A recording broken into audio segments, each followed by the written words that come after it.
नमस्कार, प्रणाम साथियों। आए दिन सोशल मीडिया पर जब भी हम किसी की देहांत की खबर सुनते हैं तो अपनी सहानुभूति दिखाने के लिए रिप यानी रेस्ट इन पीस लिख देते हैं और अपनी सहानुभूति उनके प्रति दिखाते हैं। हमारा इरादा सही रहता है लेकिन तरीका कहीं ना कहीं गलत है। रेस्ट इन पीस का मतलब होता है आपकी आत्मा शांति से विश्राम करे। किसी हिंदू के मृत्यु पर रिप लिखना उतना ही गलत है जितना कि उसके मृत्यु पर आग में न जलाकर दफना देना। एक हिंदू का शरीर आकाश, पृथ्वी, जल, वायु और अग्नि यानी पंच तत्व से मिलकर बना होता है और अंतिम समय में भी चाहेगा कि वे पंच तत्व में मिले, लेकिन अनजाने में कहीं ना कहीं हम उनकी अंतिम यात्रा का अपमान करते हैं। चलिए आइए जानते हैं रिप लिखना गलत क्यों है। रिप लिखने की परंपरा इस्लाम और क्रिश्चियनिटी से आती है। वे क़यामत के दिन में विश्वास करते हैं, यानी क़यामत के दिन सारे मुर्दे जाग उठेंगे और खुदा उनका हिसाब करेगा।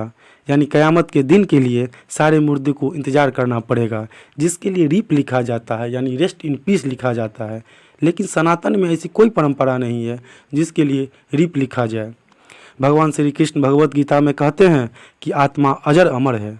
आत्मा को न ही मारा जा सकता है और न ही जलाया जा सकता है, बल्कि आत्मा शरीर को छोड़कर दूसरे शरीर को धारण कर लेती है और इसी तरह जीवन मरण का चक्र चलता रहता है जब तक कि हमें मोक्ष की प्राप्ति न हो जाए।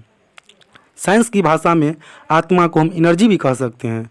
कैसे जानते हैं? The first rule of thermodynamics के अनुसार एनर्जी को न ही बनाया जा सकता है और न ही नष्ट किया जा सकता है, बल्कि एनर्जी को एक रूप से दूसरे रूप में परिवर्तित किया जा सकता है।